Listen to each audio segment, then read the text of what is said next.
condamnés à 12 mois d'emprisonnement assortis respectivement de 10 et 11 mois de sursis.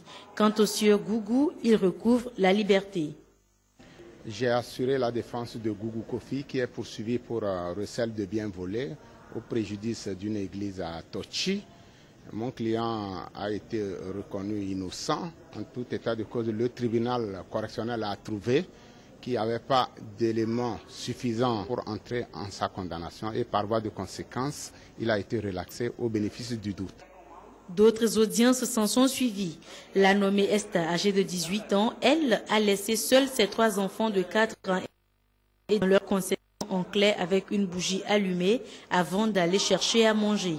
De retour, la cabane a pris feu et les 3 enfants ont trouvé la mort. Elle a été condamnée à 12 mois d'emprisonnement, le tout assorti de sursis. Quant au nommé d'Éric Bama, il se serait introduit dans le domicile de Dame Akapo pour satisfaire sa faim et voler de l'argent pour se payer le déplacement sur Sokodé.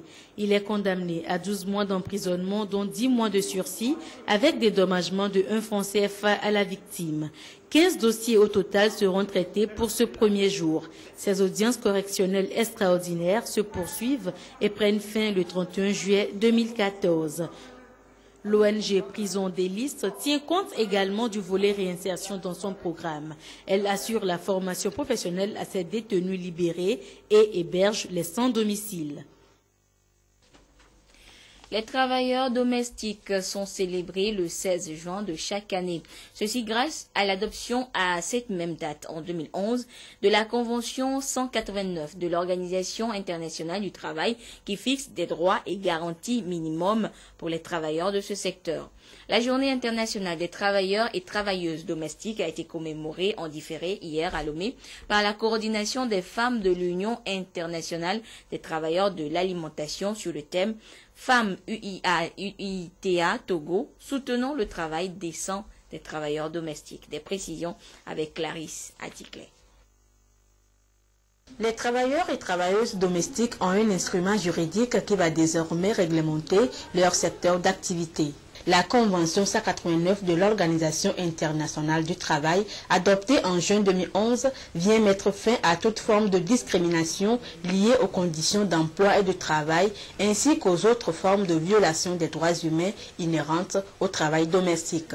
Nous voulons qu'à travers la Convention 189, que nos droits et nos devoirs qui ont été signés à cette convention soient respectés comme ils l'ont dit.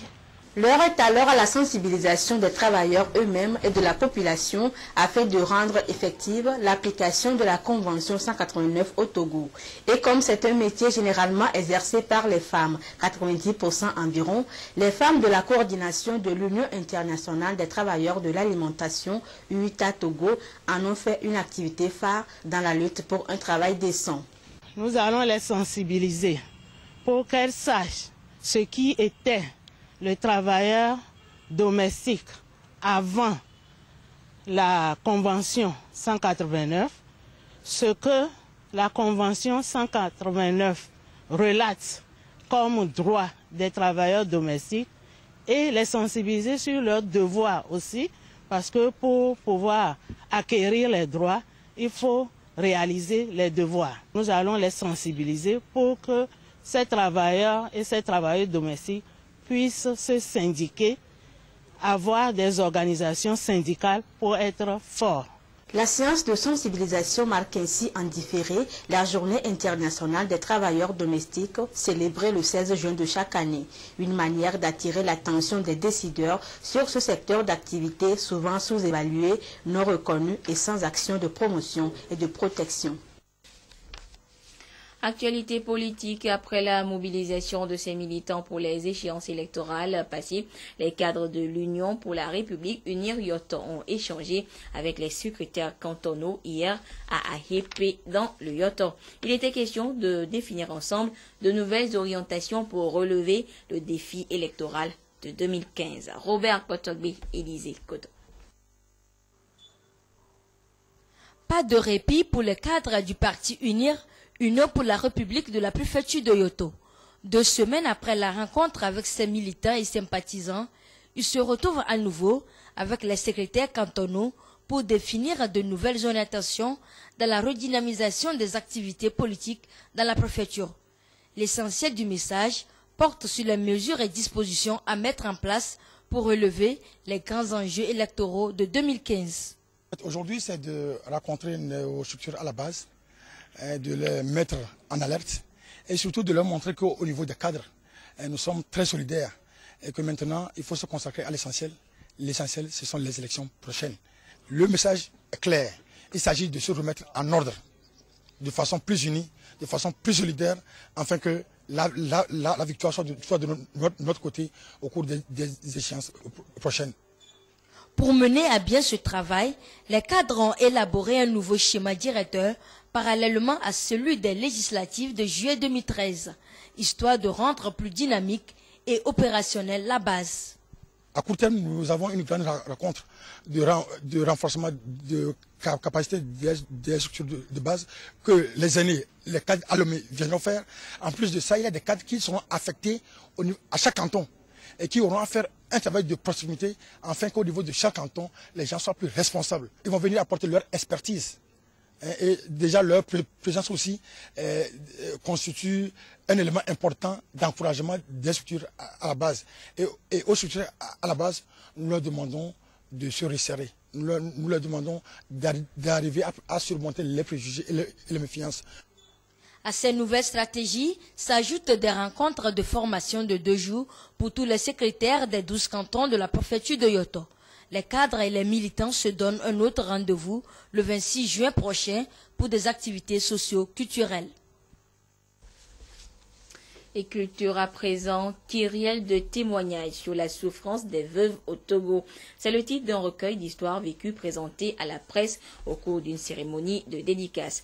L'auteur, Dr Charles Biriga, de nationalité togolaise, y a rassemblé tout ce qui fait le quotidien de ces femmes qui ont perdu leur mari et deviennent de plus en plus vulnérables dans notre pays. Pierre, ce support.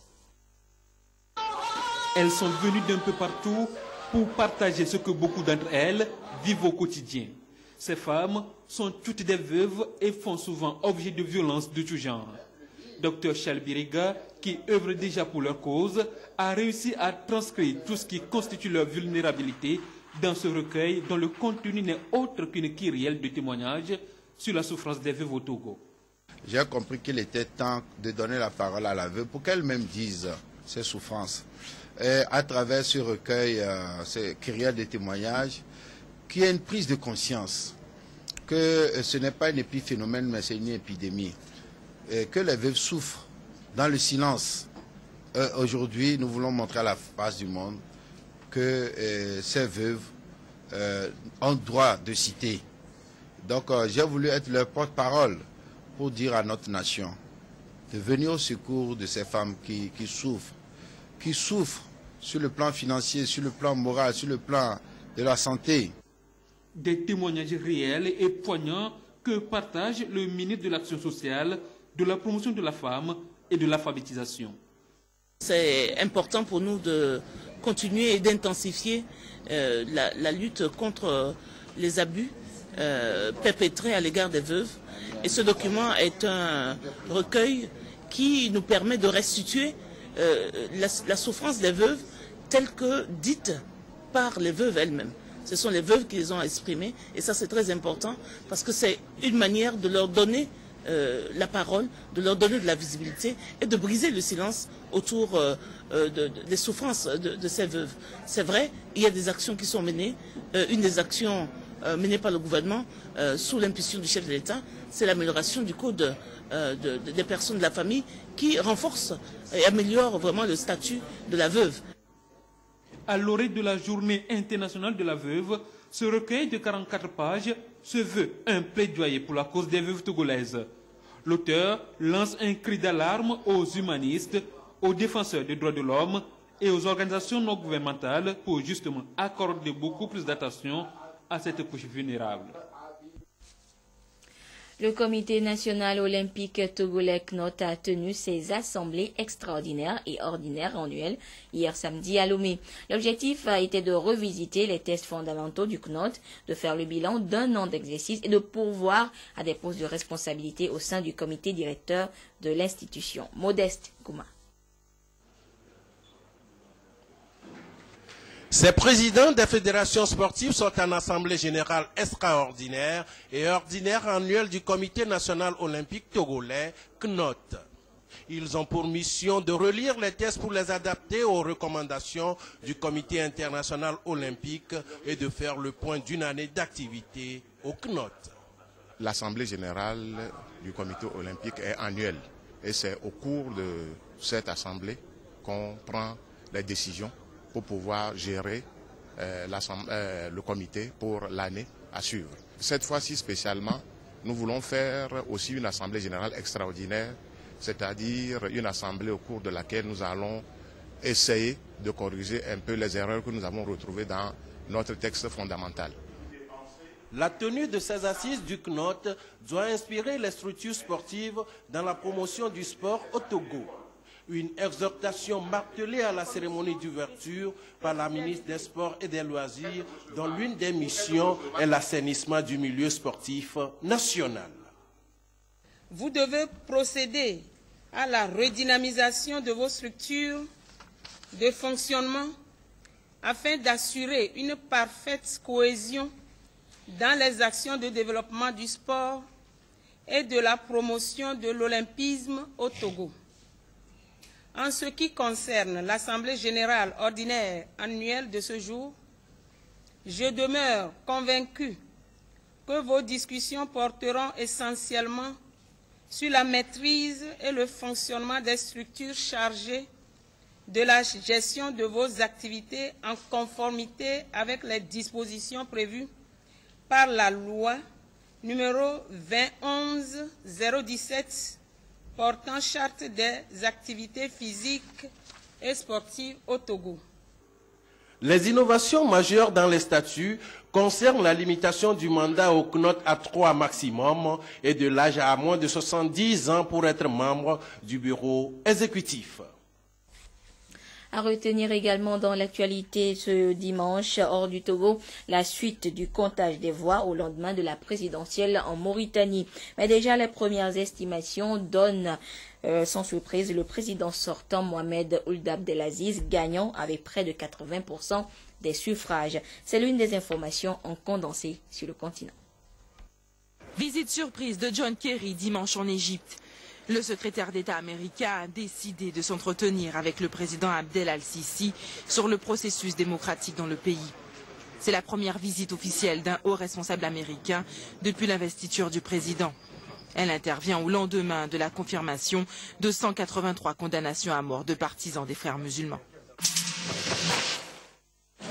Mohamed Abdelaziz, sans grande surprise, serait selon les premières estimations le grand vainqueur des élections présidentielles en Mauritanie avec près de 80% des voix. Les Mauritaniens devront néanmoins attendre lundi pour avoir les résultats définitifs. Malgré l'appel au boycott de l'opposition, le taux de participation aux urnes s'élèverait entre 50 et 60% selon la commission électorale, de quoi conforter le candidat sortant. S'ils ont lancé un appel pour le boycott, en tout cas, ce boycott n'a pas été suivi et n'a pas été entendu en Mauritanie. Démonstration de force réussie pour Blaise Compaoré au Burkina Faso. Des milliers de partisans ont rempli le stade de Ouagadougou. Un soutien indéfectible pour dire oui au référendum qui permettrait au chef de l'État d'être candidat à la présidentielle de 2015. Il n'y a donc pas, camarades, lieu de tergiverser sur la tenue du référendum, un droit constitutionnel reconnu au Burkinabé. Une modification de la Constitution qui permettra à Blaise Compaoré de se présenter pour un nouveau quinquennat après 27 ans à la tête du pouvoir. Scène de liesse, ces cris de victoire au Ghana après le match nul 2-2 des Black Stars contre l'équipe allemande. Un résultat qui donne aux Ghanéens un espoir de rejoindre la 8e de finale. Prochain rendez-vous le 26 juin contre l'équipe du Portugal. Du football toujours, mais cette fois au Togo. Cet après-midi, au stade municipal de Lomé, Adébert Cheyi et sa troupe ont croisé les crampons avec des joueurs locaux en match amical. Score final, 1 but partout. Lamine Konaté. Les éperviers locaux en bleu ont montré ce soir qu'ils n'ont pas grand-chose à envier aux professionnels. Pour preuve, Tawali Manima et les siens ont fait jeu égal avec la bande HI Emmanuel Adebayor. Les locaux plus entreprenants ont ouvert le score à la 24e minute sur une frappe de Dogbatia Junior. Ils pouvaient même corser l'addition à la 75e minute, mais la barre transversale a sauvé les professionnels. Des professionnels qui finiront par égaliser dans les arrêts de jeu grâce à leur nouveau backer. L'occasion a été propice pour le capitaine des éperviers de se prononcer sur les éliminatoires de la CAN Maroc 2015. Le Ghana fait la Coupe du Monde et voilà, nous on les attend en septembre, on verra ce que ça va donner. Pour l'instant, je suis content pour eux par rapport à ce qu'ils ont montré hier. Ils ont montré un bon visage de l'Afrique. Ils ont fait un très très gros match contre l'Allemagne. Et voilà, maintenant le Togo, nous pour l'instant n'est pas en Coupe du Monde, donc je laisserai le temps au temps. On en parlera du Togo, Ghana, peut-être en septembre. Ça va être difficile. Ça a été toujours difficile. On va jouer contre des pays. Guinée, je crois que vous connaissez aussi bien la Guinée que moi, Guinée Conakry avec des très très bons joueurs, Fendouno et son frère, Simon que je connais très bien, donc voilà. Bon, maintenant je pense qu'avec, si nous on est prêts aussi avec tous nos arguments, avec tous les joueurs qu'on a, si la fédération a envie de se qualifier pour la CAN 2015, on le fera, nous les joueurs, on est motivés, on est à bloc, on a envie d'aller à la CAN 2015, surtout d'autant plus que c'est au Maroc. Mais bon, maintenant, il n'y a pas que le terrain, il y a en dehors du terrain qui compte. Logé dans le groupe E, le Togo aura fort à faire dès le mois de septembre face au Ghana, à la Guinée-Conakry, au vainqueur de la rencontre Guinée équatoriale Ouganda. Et c'est en sport que se referme cette édition. Merci à vous qui l'avez suivi ou que vous soyez grâce à la télévision togolaise. Je vous souhaite déjà une bonne reprise du travail demain. Au revoir.